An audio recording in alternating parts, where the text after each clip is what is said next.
Bible నుండి సమూయేలు 2వ గ్రంథం 10వ అధ్యాయం 6 నుండి ആഖിർ വചനം വరకు ചതുക്കുന്നതാം. ഇന്നത്തെ ചിന്തയ്ക്കായി ശമൂവേലിന്റെ 2ാം പുസ്തകം 10ാം അധ്യായം 6 മുതൽ അതിന്റെ ഒടുവിലത്തെ വചനം വരേക്കും നാം വായിക്കാം. దావీదు దృష్టికి మనము హేయపరచుకుంటేమని అమ్మోనీలు గ్రహించి దూతలను పంపి బేత్లెహేముతోను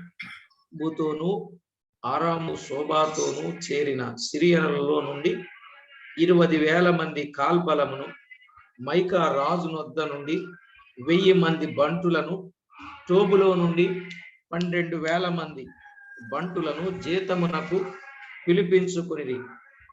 దావీదు ఈ సంగతి విని యోవాబును శూరుల దండంతటిని పంపెను.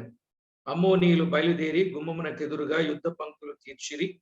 శోభ సిరియనులు రేహోబు సిరియనులను మైకా వారును టోబు వారును విడిగా పొలములో నిలిచిరి.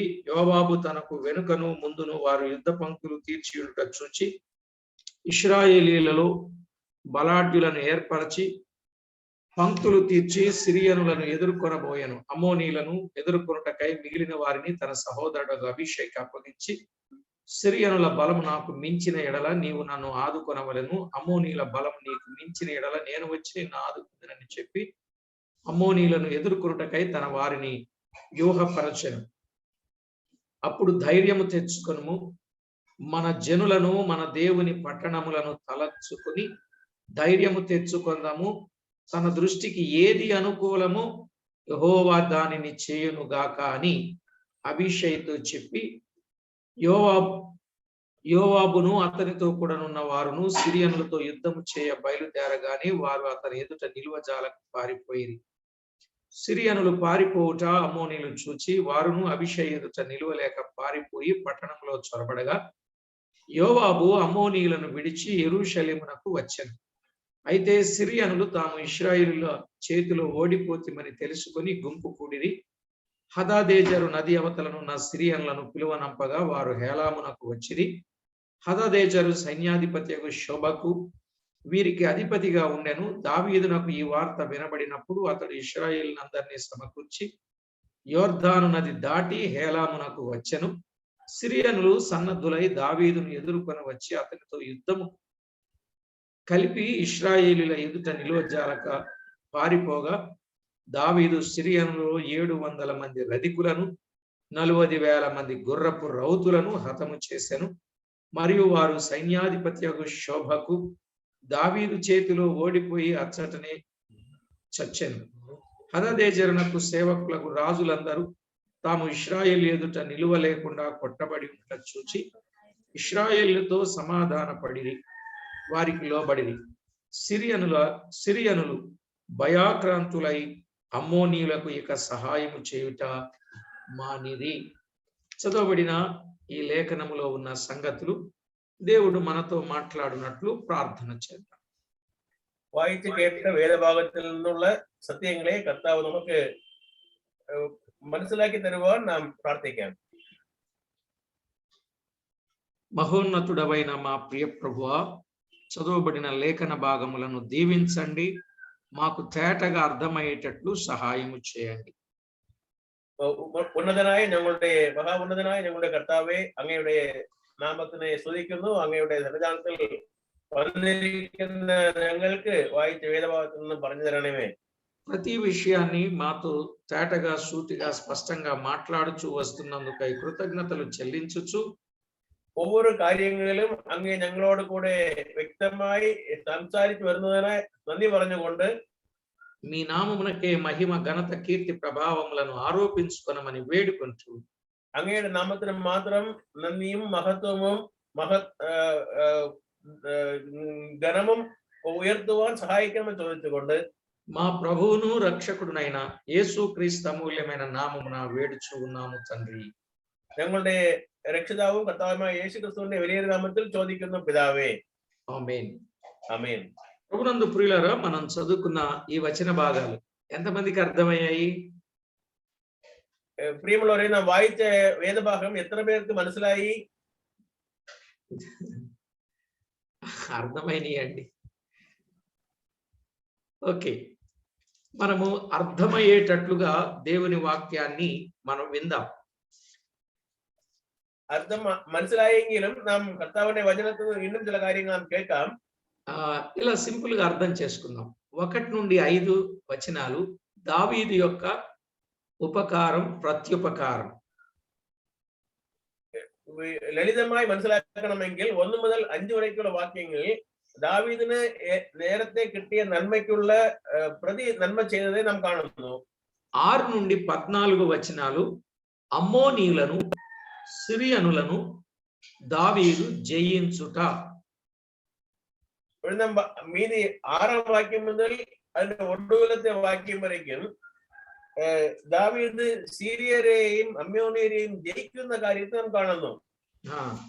15 నుండి 19 వచనాలు సిరియనులను హతము చేయుట. 15 മുതൽ 19 വരെയുള്ള വാക്യങ്ങളിൽ ദാവീദ് സീരിയരെ కొల్లున్నదే నాం കാണുന്നു. ఇలాగున ఈ అధ్యాయంలో ఉన్న విషయాలు మనం అర్థం చేసుకోవచ్చు. ഇങ്ങനെ ഈ അധ്യായത്തിൽ പറഞ്ഞുള്ള കാര്യങ്ങളെ നാം മനസ്സിലാക്കുവാൻ സാധിക്കും. గత వర్తమానములో 7 రకాలుగా మనము ఉపకారము, ప్రత్యుపకారము చేయాలనే విషయాలు మనం విన్నాం. കഴിഞ്ഞ ആഴ്ചത്തെ പഠനത്തിൽ നാം 7 വിധങ്ങളിൽ നമുക്ക് കിട്ടിയ നന്മയ്ക്ക് బదుల్ నన్మ చేయడం എന്നുള്ള കാര്യം നാം വായിച്ചു. ఒకటి, ఉపకారము ధర్మము చేయ మర్చిపోకూడదు, ఎందుకంటే అట్టి యాగములు దేవునికి ఇష్టమైనవి. ഒന്നാമത്തെ കാര്യം നമുക്ക് ദയ ചെയ്തവരെയും നന്മ ചെയ്തവരെയും നാം മറക്കുവാൻ പാടില്ല. അങ്ങനെയുള്ള యాగങ്ങൾ కర్తావును ప్రసాదకరమైയിരിക്കുന്നു వాయిച്ചു. రెండవది, దేవుని ప్రేమను రుచి చూచిన మనము మన సహోదరులను కూడా ప్రేమించవలెను.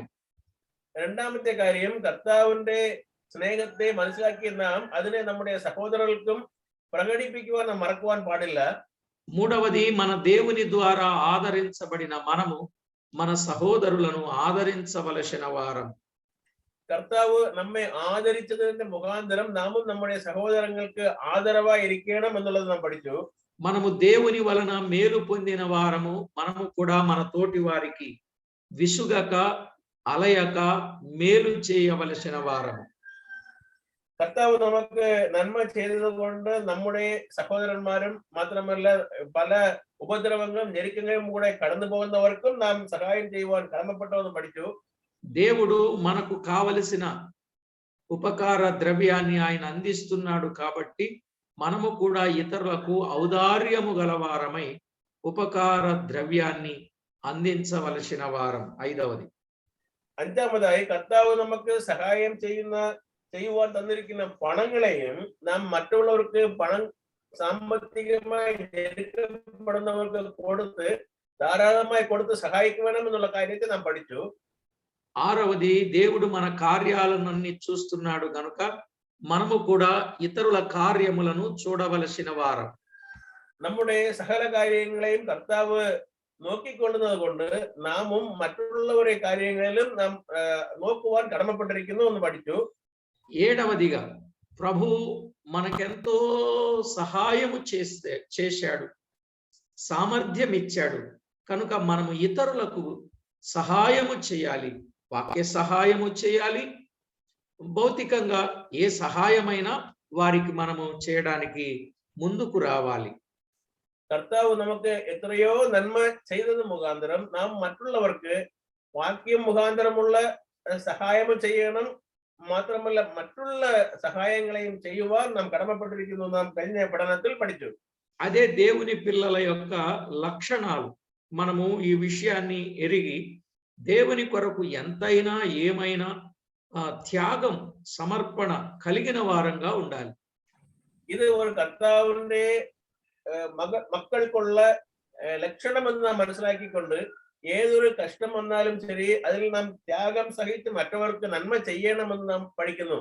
సరే, ఇంత ఉపకారం, ప్రత్యుపకారం చేయడానికి దావీదు సేవకులను పంపిస్తే నాహషు చేసినటువంటి కార్యం తన దాసులతో వారిని అవమానపరచి వారి గడ్డములను గొరిగించి వారి వస్త్రములను చింపేసి వారిని చాలా ఇబ్బంది పెట్టిన సందర్భాన్ని మనం ఎంతో చూచాం. ദാവീദിന് ഉപകാരം ചെയ്ത നാഗരാജന് ഉപകാരം ചെയ്യുവാൻ ദാവീദ് തന്റെ പടയാളികളെ അയക്കുമ്പോൾ അവരെ അവമാനപ്പെടുത്തി അവരുടെ ഒരു പുറമുള്ള താടിയെ അവർ ചിരച്ചു അവരുടെ വസ്ത്രങ്ങളെ കത്തിരിച്ചു കഴിഞ്ഞ കാര്യങ്ങളെല്ലാം അവൻ ചെയ്തതേ നാം പഠിച്ചു. అయితే 6 నుండి 14 వచనాల్లో అమ్మోనీయులను సిరియనులను జయించుట అనే విషయాన్ని చూస్తున్నాం. 6 മുതൽ 14 വരെയുള്ള വാക്യങ്ങളെ വായിക്കുമ്പോൾ അമ്മോനിയരെയും സിറിയരെയും ദാവീദ് ജയിക്കുന്ന കാര്യത്തെ നാം കാണുന്നു. దావీదు దృష్టికి మనము హేయపరచుకొంటిమి అని అమ్మోనీయులు గ్రహించి సిరియనులలో నుండి 20,000 మందిని ദാവീദിനോട് കൂടെ യുദ്ധം ചെയ്യുവാൻ സിറിയയിൽ നിന്നും 20,000 കാല కూలికారే കൊണ്ടുവരുന്നదే നാം കാണുന്നു. మైకా రాజు నొద్ద నుండి 1000 మంది బంటులను, మాకా రాజావిന്റെ పక్కల నిന്നും 1000 పడయాళిകളെയും, టోబులో నుండి 12,000 మంది బంటులను జీతమునకు పిలిపించుకున్నట్లుగా చూస్తాం. దోబిల్ నిന്നും 12,000 പേരെ കൂലിക്ക് വരുത്തിയ കാര്യത്തെ നാം വായിച്ചു. ఈ 20,000 ప్లస్ 12,000 33,000 మంది. ఈ అమ్మోనీయులు ఈ 33,000 మందిని తీసుకొని, ఇంకా వారి సైన్యం ఎంత పెద్దదో అదంతా తీసుకొని దావీదు మీదకు యుద్ధానికి వచ్చినట్లుగా చూస్తాం. തങ്ങളുടെ വലിയ പട്ടാളത്തെ ഒരുക്കിക്കൊണ്ട് അതോടുകൂടെ 20,000 അതിന്റെ കൂടെ 12,000 അതിന്റെ കൂടെ 1000 33,000 പേരെയും ചേർത്തുകൊണ്ട് దావీదునోడు యుద్ధത്തിലേക്ക് വരുന്ന കാര്യത്തെ നാം വായിക്കുന്നു. దావీదు మీదకి అన్ని వేల మందిని తీసుకొని రావటానికి కారణం ఏమిటి? ഇത്ര ആയിരക്കണക്കായ ജനങ്ങളെ കൊണ്ടുവന്ന് దావీదునోട് యుద్ధం ചെയ്യുവാനുള്ള കാരണം എന്ത്? దావీదు మహావీరుడని అన్ని రాజ్యాలకు తెలుసు కనుకనే అంత మందిని తీసుకొని జీతానికి పిలిపించుకొని ఆయన మీదకి యుద్ధానికి వచ్చినట్లుగా చూస్తాం. ദാവീദ് മഹാരാജൻ എന്നുള്ള കാര്യം എല്ലാ ദിക്കിലുള്ള ജനങ്ങളും മനസ്സിലാക്കിയത് കൊണ്ട് അവനെ എങ്ങനെയെങ്കിലും ജയിക്കണമെന്ന് പറഞ്ഞ് എല്ലാ രാജാക്കന്മാരും ഒന്നുകൂടി దావీదునోട് యుద్ధం ചെയ്യുവാൻ വരുന്നതേ നമ്മിവിടെ വായിക്കുന്നു. దావీదు అమ్మోనీయులకు ఉపకారం చేసి తన దాసులను పంపినప్పుడు అమ్మోనీయులే దావీదును అపార్థం చేసుకుని దావీదు పంపిన అతని సేవకులను అవమానపరచి పంపిరి అన్నట్లు చూస్తాం. ദാവീദിന് അമ്മോനിയർക്ക് സഹായം ചെയ്ത് അയച്ചു. ഇപ്പോൾ അവരുടെ പക്കൽ അയക്കപ്പെട്ട ദാവീദിന്റെ സേവകരെ അമ്മോനിയർ అవమానం చేసి అయచదే మనం వీడిని వాయిക്കുന്നു. వారు గడ్డములు సగము గొరిగించారు, వస్త్రాలు కత్తిరించారు, పిరుదుల వరకు ఆ వస్త్రాలు కత్తిరించారు. అది నిజంగా చాలా బాధ పెట్టారు. అయినా దావీదు బాధపడలేదు.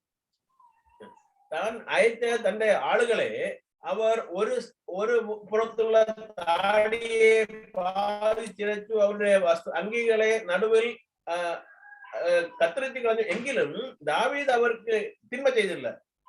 తన సేవకులకు ఏ మాటలైతే చెప్పి వారిని ఆదరించాలో బలపరచాలో ఆ మాటలు చెప్పి వారిని ధైర్యపరిచేడే గాని అమ్మోనీయుల మీద బాధపడినట్లు కోపపడినట్లు వారిని ఏం చేయాలని ఆలోచన చేసినట్లు బైబిల్ గ్రంథంలో లేదు.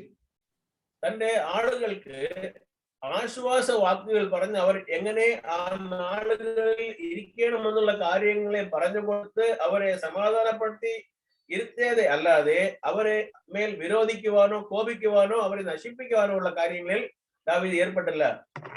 దావీదు దేవుని భక్తుడు గనుక దేవుని భక్తుడుగానే తన జీవితాన్ని అలా నెమ్మదిగానే కొనసాగిస్తూ ఉన్నాడు.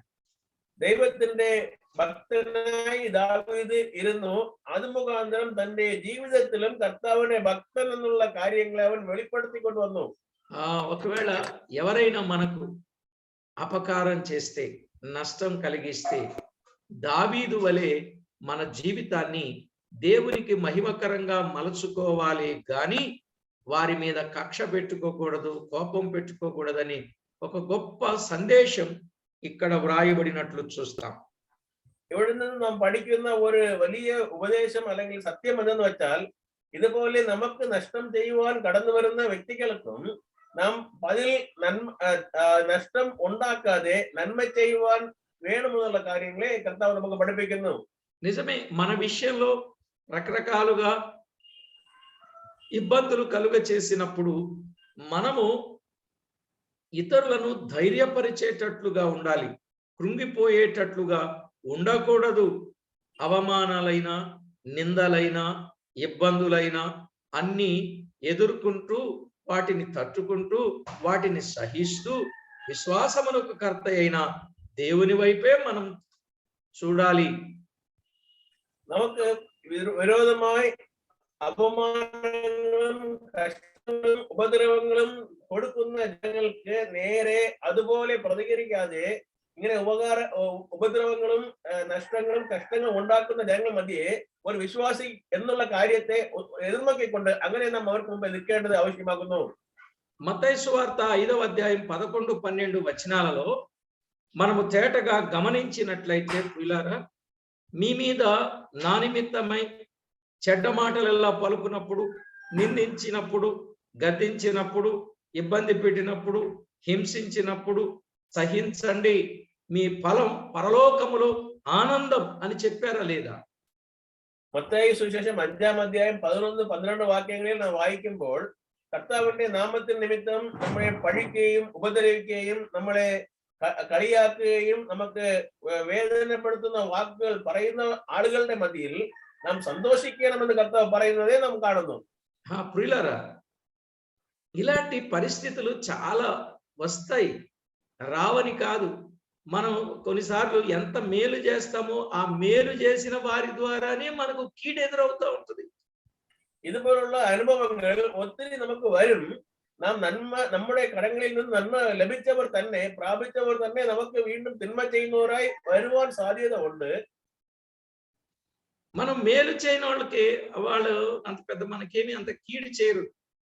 మనం ఏదంటారు చూడండి, భోజనం పెట్టనే కూడదు, భోజనం పెట్టిన తర్వాత ఏమంటారు, ఉప్పు సరిపోలేదు, కారం ఎక్కువైంది, టేస్ట్గా లేదు, వేడిగా లేదు, ఇంకొకటి, ఇలా ఎన్ని భావాలు వారిలో నుండి వస్తాయో చెప్పండి. ఇక అదే పెట్టకపోతే ఒక్క పూటతో ఒక్క మాటతో అయిపోయి. വേറൊരു വാക്കിൽ പറയുവാൻ പോയാൽ, സാധാരണമായി ഒരു മനുഷ്യർക്ക് നാം ആഹാരം കൊടുക്കണം. കൊടുത്തു കഴിഞ്ഞിട്ടും ചിലർ പറയുന്ന കാര്യങ്ങൾ ഉപ്പില്ല, പുളിയില്ല, രുചിയില്ല എന്ന് പറഞ്ഞ ചില കാര്യങ്ങളെ പറയുമ്പോൾ കൊടുക്കാതിരിക്കുന്നത് നല്ലതുപോലെ തോന്നുന്നതായി നാം കാണുന്നു. ఇలా ఎన్నిసార్లు మాట్లాడారు భోజనం చేసి, ఎగ్జాంపుల్ భోజనం అంతే, ఇంకా మిగతా సంగతులు చాలా ఉన్నాయి. ఇలాగ మాట్లాడిన సందర్భాలు ఉన్నాయా లేవా నిజం చెప్పండి. ഞാൻ ഒരു ഉദാഹരണത്തിനായി ആഹാരത്തെ കുറിച്ച് പറഞ്ഞു. ഇതുപോലെ എത്രയോ കാര്യങ്ങൾ നമുക്ക് ലഭിച്ചിട്ടും നാം അതിനെ കുറവ് പറയുന്നവരായി നാം കാണുന്നില്ലേ? సేవకులకు కూడా మంచి భోజనం పెట్టి వాళ్ళకి మంచి బహుమానం ఇచ్చి పంపిస్తే, ఎంత రాకపోతే, ఎక్కడి నుంచో రాకపోతే ఇంత ఎలా చేస్తారనే ఆలోచన కూడా వస్తుంది. అది వ్యతిరేకమైన ఆలోచనే. കർത്താവിന്റെ വേലക്കാർക്ക് കൂടെ നല്ല ആഹാരങ്ങളെ കൊടുത്ത് അവരെ ഗൗരവിച്ച് നാം അയച്ചാലും ചില സമയങ്ങളിൽ അവരുടെ ഹൃദയങ്ങളിലും ഇതിനെക്കുറിച്ച് തെറ്റായ എണ്ണങ്ങൾ വരുന്നതേ നാം കാണുന്നു. అయ్యో, మనం సేవకులు కదా, వాళ్ళు ఎన్ని కష్టాలు పడతారో మనం కూడా చాలా కష్టాలు పడ్డాము, ఆ కష్టాలు మనకు తెలుసు కాబట్టి వాళ్ళని అలాగ ప్రేమించాలి, ఆ కష్టంలో కష్టం లేనట్టుగా మనం ప్రేమించాలి, ఆ ప్రేమను బట్టి వాళ్ళ కష్టాన్ని మర్చిపోవాలని మనం ఏదన్నా చేయడానికి ఆలోచన చేస్తే వాళ్ళేమో వేరే రకాల ఆలోచనలు చేస్తారు. ఇది నిజమా కాదా చెప్పండి? നമ്മുടെ ഭവനങ്ങളിൽ കടന്നു വരുന്ന കർത്താവിന്റെ ദാസന്മാർക്ക് അവർ ഏതോ കഷ്ടങ്ങളിൽ വന്നതുകൊണ്ട് അവർക്ക് നമുക്കും കഷ്ടങ്ങളെ നാം മനസ്സിലാക്കിയത് മുഖാന്തരം അവർ കഷ്ടപ്പെടുവാൻ പാടില്ല എന്ന് വെച്ച് അവർക്ക് ബഹുമാനങ്ങളെയും കൊടുത്ത് നല്ല ആഹാരങ്ങളെയും കൊടുത്ത് അവരെ പറഞ്ഞയക്കുമ്പോഴും അവരുടെ ഹൃദയങ്ങളിൽ వేరే ఏదో చింతలు కడదు వస్తుంది నాం మనసులాకునోలే. మొన్న మాత్రం ఒక సేవకుడు అంటున్నాడు, బ్రదర్, సేవకుల కూడికలో మంచి మంచి భోజనాలు పెడతారు, మీరేంటి బ్రదర్ ఇలాంటి భోజనం తింటున్నారు, ఇదేంటి బ్రదర్ ఇంత విలువలేని భోజనం తింటున్నారు ఏంటి బ్రదర్ అన్నారు. బ్రదర్, పర్వాలే, మనకు లేకపోయినా పర్వాలే, దేవుని సేవకులకు పెడితే, వాళ్ళకి సంతోషంగా పెడితే అది ఎంతో ఆనందం బ్రదర్ అని చెప్పేసి అన్నాను. സുവിശേഷന്മാരുടെ യോഗം നടന്ന നാളുകളിൽ അവിടെ വന്ന എല്ലാ കർത്താവിന്റെ മക്കൾക്കും നല്ല നല്ല ആഹാരങ്ങളെ കൊടുത്ത് ഒടുവില എനിക്ക് സാധാരണമായ ആഹാരം കിട്ടിയപ്പോഴും സഹോദരന്മാർ ചോദിച്ചു, ബ്രദർ എല്ലാവർക്കും നല്ല ആഹാരങ്ങൾ കൊടുത്തിട്ട് നിങ്ങൾക്ക് എന്തെങ്ങനെ ఈ చెరియ ఆహారങ്ങൾ కలిగిందో చూడొచ్చు ఎంగిలం పర్వాలేదు అని నేను പറഞ്ഞു. ఇంకొకసారి ఏంటి బ్రదర్ సేవకులకి ఎంత ఖర్చు పెట్టేస్తున్నారు, అసలు మీరేంటి, అసలు ఖర్చే పెట్టుకోరు, మీకోసం వ్యక్తిగతంగా మీరు ఎప్పుడు ఖర్చు పెట్టుకోరు ఏంటండి అని అంటున్నారు. పర్వాలేదు బ్రదర్, నాది కూడా వాళ్ళకే ఇస్తే వాళ్ళు కొంచెం హ్యాపీగా ఉంటారు కదా.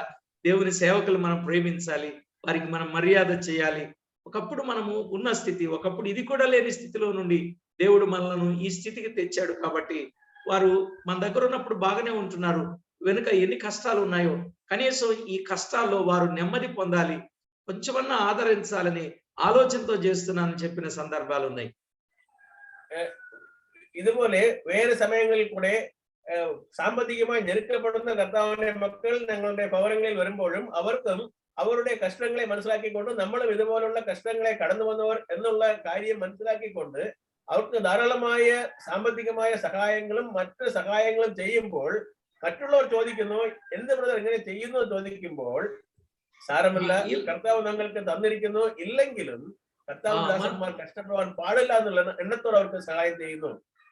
మన ప్రభువు కూడా చూపిన మార్గం మంచి మార్గం కదండి మనకు చూపించింది. కర్తావు నమకు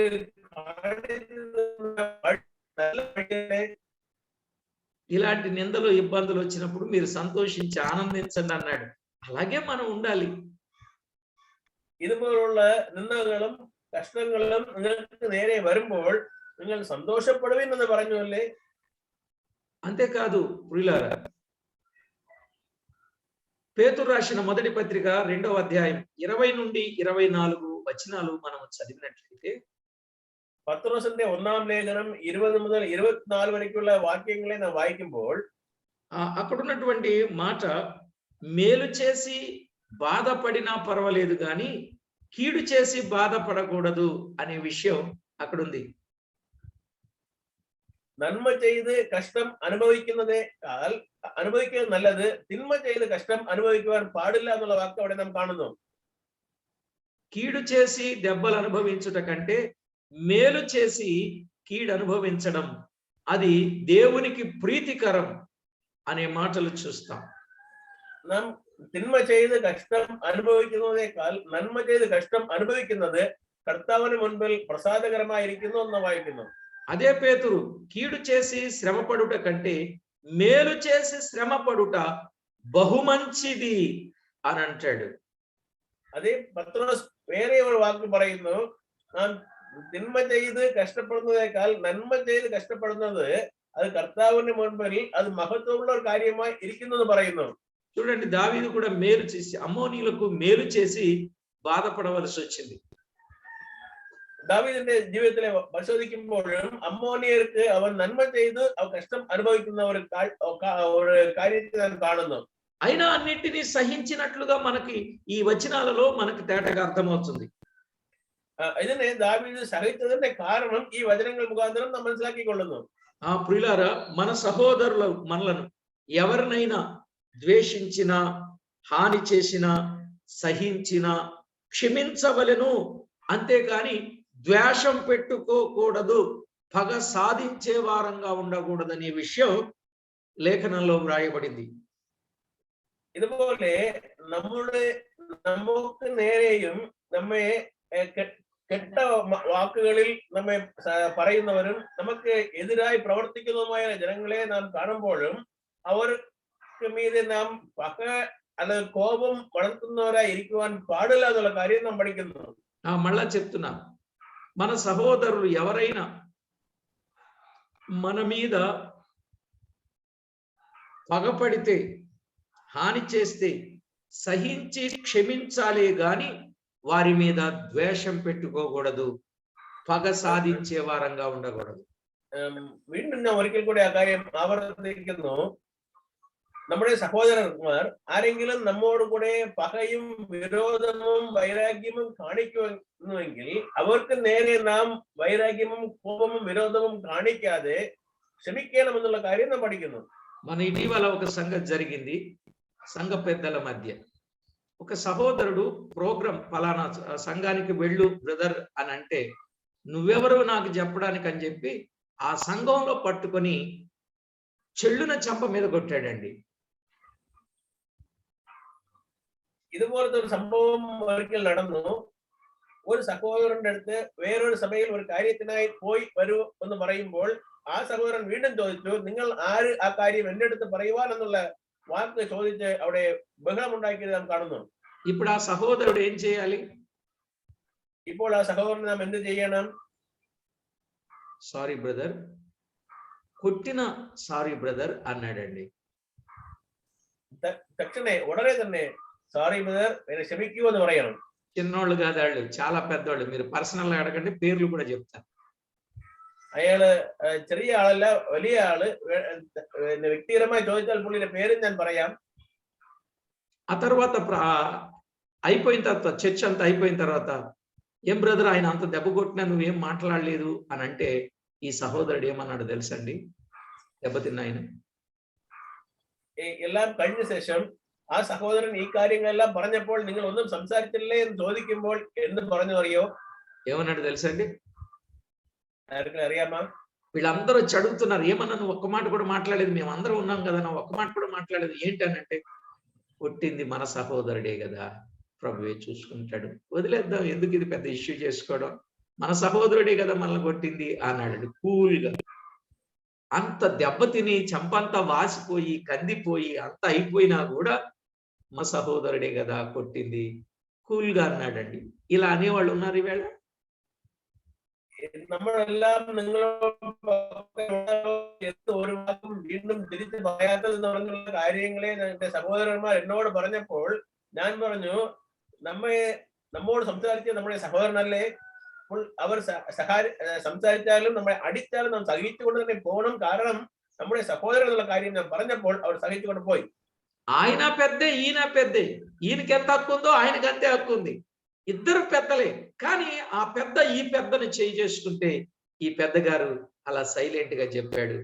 అది దేవుని ప్రేమ అనంటే. രണ്ടുപേരും വലിയ ആളുകൾ തന്നെ ഒരാൾ മറ്റൊരാളെ കുറിച്ച് ഇങ്ങനെയുള്ള കാര്യങ്ങൾ പറയുമ്പോൾ നാം ക്ഷമിച്ചുകൊണ്ട് സഹിച്ചു പോയാൽ അത് കർത്താവിന്റെ മുൻപിൽ പ്രസാദകരമായി കർത്താവിന്റെ സ്നേഹത്തെ പ്രകടിപ്പിക്കുന്നതായിരിക്കും എന്ന് നാം പറയുന്നു. ఏమండి మీలో ఎవరైనా ఉన్నారు ఇలాగా?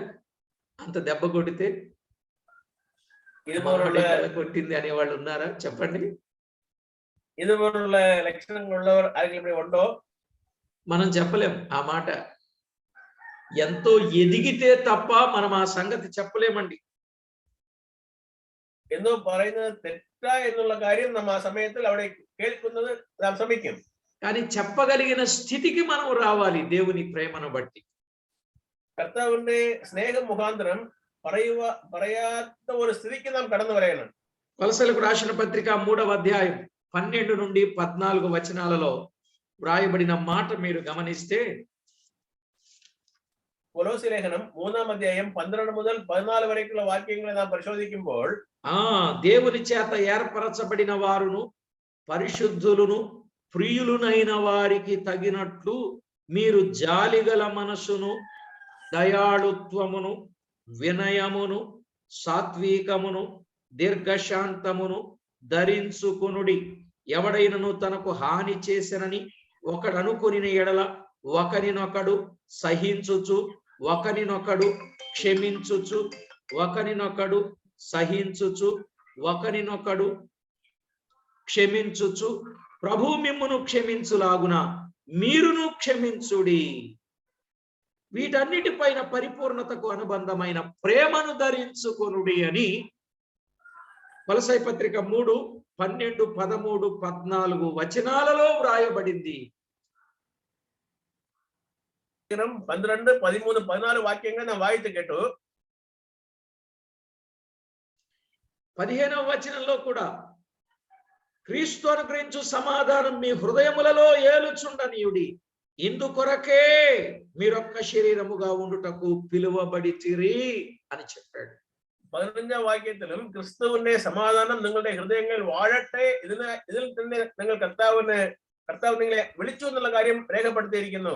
ఇక్కడ 10 ప్రసంగాలు చెప్పానండి. 10 ప్రసంగాలు చెప్పాను. ఈ ముక్క మీద 10 ప్రసంగాలు చెప్పాను. మన జూమ్ లోనే యూట్యూబ్ లో ఉన్నాయి, మీరు వినండి. ഈ കാര്യങ്ങളിൽ ഞാൻ 10 പ്രസംഗങ്ങൾ ഞാൻ ചെയ്തിരിക്കുന്നു. നിങ്ങൾ യൂട്യൂബിൽ പോയി നോക്കിയാൽ ഇതിനെ കുറിച്ച് നാം അവിടെ കാണുവാൻ സാധിക്കും. ప్రభువును పోలి ప్రభువు పిల్లలు అనే టైటిల్ మీద ఉంటుంది. ప్రభువును పోలి ప్రభువు పిల్లలు అనే టైటిల్. കർത്താവിനെ പോലെ കർത്താവിന്റെ മക്കൾ എന്നുള്ള തലക്കെട്ടിൽ 10 പ്രസംഗങ്ങൾ അവിടെ നിങ്ങൾ കാണുവാൻ സാധിക്കും.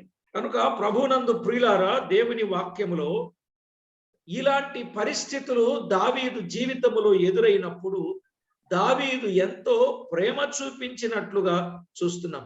వారందరూ కలిసి దావీదు మీదకి యుద్ధానికి వచ్చేశారు. ഇതുപോലുള്ള സാഹചര്യങ്ങൾ കൂടെ ദാവീദ് കടന്നുപോയപ്പോൾ ദാവീദ് എങ്ങനെ സഹിച്ചു പോയി, എല്ലാവരും അവന്റെ മേൽ യുദ്ധത്തിലേക്ക് കടന്നു വരുമ്പോഴും ദാവീദ് സഹിച്ചதை നാം കാണുന്നു. దావీదు ఈ సంగతి విని యోవాబును శూరులను పంపాడు. ഈ കാര്യങ്ങളെ ദാവീദ് അറിഞ്ഞപ്പോൾ ദാവീദ് തന്റെ പടയാളികളായ യോവാബിനെയും മറ്റു മനുഷ്യരെയും അവർ പറഞ്ഞയക്കുന്നു. సమూయేలు 2వ గ్రంథం 10వ అధ్యాయం 7వ వచనం. దావీదు ఈ సంగతి విని యోవాబును శూరులను దండంతటిని పంపెను అని చెప్పి వ్రాయబడింది. ശമൂവേലിന്റെ 2ാം പുസ്തകം 10ാം അധ്യായം 7ാം വാക്യത്തെ വായിക്കുമ്പോൾ ദാവീദ് അത് കേട്ടപ്പോൾ യോവാബിനെയും దావీదు దగ్గర ఉన్న శూరులు ఎవరనుకున్నారు? వారు మహా బలాఢ్యులు, ధైర్యవంతులు. ശൂരന്മാരെ പറഞ്ഞയക്കുന്നു. അവർ ആരെന്ന് ചോദിച്ചാൽ അവർ സകല ബലമുള്ള ഒരു വ്യക്തിയായി കാണുന്നു അവിടെ വായിക്കുന്നു. అసలు వారిని చూస్తే సింహపు గుండె గలవారు కూడా, సింహము లాంటి గుండె గలవారు కూడా దిగులు పడిపోతారు. അങ്ങനെയുള്ള ജനങ്ങളെ കാണുമ്പോൾ സിംഹത്തെ പോലുള്ള ധൈര്യം ഉള്ളവർ കൂടെ പേടിക്കുന്ന ഒരു അനുഭവത്തിൽ അവരെ കുറിച്ച് നാം ബൈബിളിൽ വായിക്കുന്നു. అంత గొప్ప బలాఢ్యులు దావీదు దగ్గర ఉన్నారు. അങ്ങനെയുള്ള ബലശാലികളും దావీదుని పక్కన ഉണ്ട്. సమూయేలు 2వ గ్రంథం 17వ అధ్యాయం 8 నుండి 10 వచనాలలో మనం ఆ సంగతులను గమనించవచ్చు. ശമൂവേലിന്റെ 2ാം പുസ്തകം 15ാം അധ്യായം അതിന്റെ 8 മുതൽ ഉള്ള വാക്യങ്ങൾ നാം ആ കാര്യങ്ങൾ വായിക്കുവാൻ സാധിക്കും. మహాబలాఢ్యులు అని వ్రాయబడింది 8వ వచనంలో. 8ാം വാക്യത്തിൽ അവർ മഹാബലശാലികൾ എന്ന് നാം അവിടെ കാണുവാൻ സാധിക്കും. 10వ వచనంలో ధైర్యవంతులు అని వ్రాయబడింది. അടുത്ത വാക്യത്തിൽ അവർ ധൈര്യമുള്ളവർ എന്ന് അവിടെ രേഖപ്പെടുത്തിയിരിക്കുന്നു. 10వ వచనంలోనే సింహపు గుండె వంటి గుండె గలవారు సైతము దిగులొందుదురు దావీదు సైన్యాన్ని చూచినప్పుడు. സിംഹത്തിന്റെ ഹൃദയത്തെ പോലുള്ള ഒരു ഹൃദയമുള്ളവർ എന്ന് അവിടെ രേഖപ്പെടുത്തിയിരിക്കുന്നു. అబ్షాలోమా, నీ తండ్రి మహాబలాఢ్యుడు అని ఇక్కడ అబ్షాలోముకు చెప్పినట్లుగా చూస్తాం. അവിടെ അവൻ പറയുന്നു, നിന്റെ അപ്പൻ വീരനും അവനോടുള്ളവർ ശൂരന്മാരും എന്ന് പറയുന്നു. అయితే దావీదు వారు ఎన్ని చేసినా, ఎంత అవమానించినా క్షమించి సహించాడు. కానీ ఇప్పుడు వారు బయలుదేరి యుద్ధానికి వస్తున్నప్పుడు మాత్రమే తన దండును సిద్ధం చేసి పంపిస్తున్నాడు. ഇതുവരേക്കുമുള്ള സമയങ്ങളിൽ ദാവീദ് ക്ഷമിച്ചുകൊണ്ടിരുന്നു. അവർ ദാവീദിനോട് യുദ്ധം ചെയ്യുവാൻ ഒരുങ്ങി വന്നപ്പോൾ ദാവീദ് തന്റെ വീരന്മാരെയും ഒരുക്കുന്നതേ കാണുന്നു. ఇప్పుడు యోవాబు వారిని తీసుకొని పోయినప్పుడు అమ్మోనీయులందరూ ఒక గుంపుగాను, ఈ జీతానికి పిలుచుకొచ్చిన వారందరూ మరొక గుంపుగాను తయారైనట్లుగా, 2 గుంపులుగా, 2 సమూహాలుగా వారు దావీదు సైన్యానికి ముందు వెనుక యుద్ధ పంక్తులు తీరి ఉన్నట్లు చూస్తాం. ഇവിടെ അമ്മോനിയർ എല്ലാരും ഒരു കൂട്ടമായിരിക്കുന്നു. കൂലിക്ക് വിളിച്ച ആളുകളെല്ലാം മറ്റൊരു കൂട്ടമായിരിക്കുന്നു. 2 കൂട്ടത്തിലുള്ള ആൾക്കാരും ദാവീദിനോട് കൂടെ യുദ്ധം ചെയ്യുവാൻ അവർ ഒരുങ്ങി അവർ മുമ്പോട്ട് കടന്നു വരുന്ന കാഴ്ചയെ നാം കാണുന്നു. ఆ విషయం సమూయేలు 2వ గ్రంథం 10వ అధ్యాయం 8-9 వచనాలలో వ్రాయబడింది.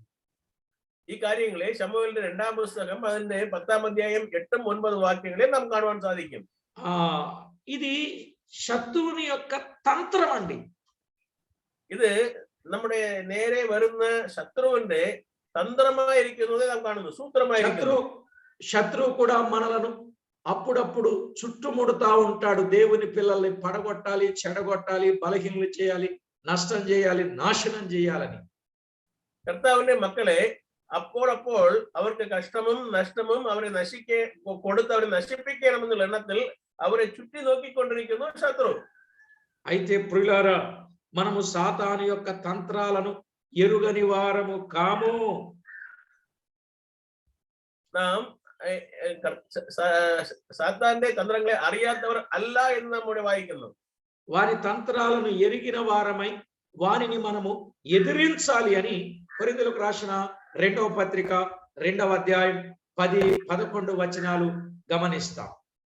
കൊരിന്ത്യ ലേഖനം കൊരിന്ത്യർക്ക് എഴുതിയ 1-ാം ലേഖനം 2-ാം അധ്യായം 10-11 വാക്യങ്ങളിൽ അവന്റെ തന്ത്രങ്ങളെ നാം അറിയാത്തവരല്ല, അത് അറിഞ്ഞത് മുഖാന്തരം അവനെ നാം జయించണമെന്നുള്ള കാര്യത്തെ അവിടെ നാം വായിക്കുന്നു. కనుక ప్రతి ఒక్కరు కూడా సాతాను యొక్క తంత్రాలను ఎరిగి వానితో మనము పోరాటం చేయవలసిన వారం.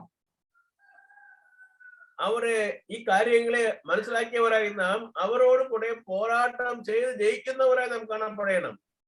ప్రియులారా, ఆ చివరికి వీరి మీద, దావీదు సైన్యం మీద అమోనీయులు, మిగిలినటువంటి సిరియనులు, మిగతా వారందరూ, మైకా వారు, వీళ్ళందరూ కట్టకట్టుకొని వచ్చిన వారందరూ ఓడిపోయారు. దేవుడే తన ప్రజలకు విజయమునిచ్చినట్లుగా చూస్తాం.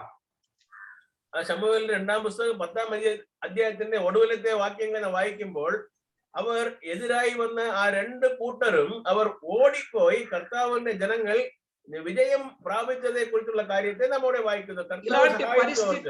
ఇలాంటి పరిస్థితుల్లో మనం ఏం చేయాలో ఒక్క మాట చెప్పి నేను ముగిస్తా, టైం అయింది. ഇതുപോലുള്ള സാഹചര്യങ്ങളിൽ നാം എന്ത് ചെയ്യണം എന്നുള്ള ഒറ്റ വാക്കിൽ ഞാൻ പറയുന്നു. సమూయేలు 2వ గ్రంథం 10వ అధ్యాయం 12వ వచనం. అప్పుడు ధైర్యము తెచ్చుకొనుము, మన జనులను, మన దేవుని పట్టణములను తలంచుకొని ధైర్యము తెచ్చుకొందము. తన దృష్టికి ఏది అనుకూలము యెహోవా దానిని చేయునుగాక. యెహోవా దృష్టికి ఏది అనుకూలము దానిని చేయునుగాక. ശമൂവേലിന്റെ 2-ാം പുസ്തകം 10-ാം അധ്യായം 12-ാം വാക്യത്തിൽ നാം ആ കാര്യം കാണുന്നു. ധൈര്യമായിരിക്കുക, നാം നമ്മുടെ ജനത്തിനും നമ്മുടെ ദൈവത്തിന്റെ പട്ടണങ്ങൾക്കും വേണ്ടി പുരുഷത്വം കാണിക്കുക. യഹോവയോ തനിക്ക് ഇഷ്ടമായത് ചെയ്യുമാറകട്ടെ എന്ന് പറഞ്ഞു. ప్రియులారా, మనం కూడా దైవ చిత్తానికి, పరిస్థితులను బట్టి ఆయన చిత్తానికే మనం అప్పగించుకొని గొప్ప విజయాలు పొందుకునే వారంగా ఉండాలని ప్రేమతో మనవి చేస్తున్నాను.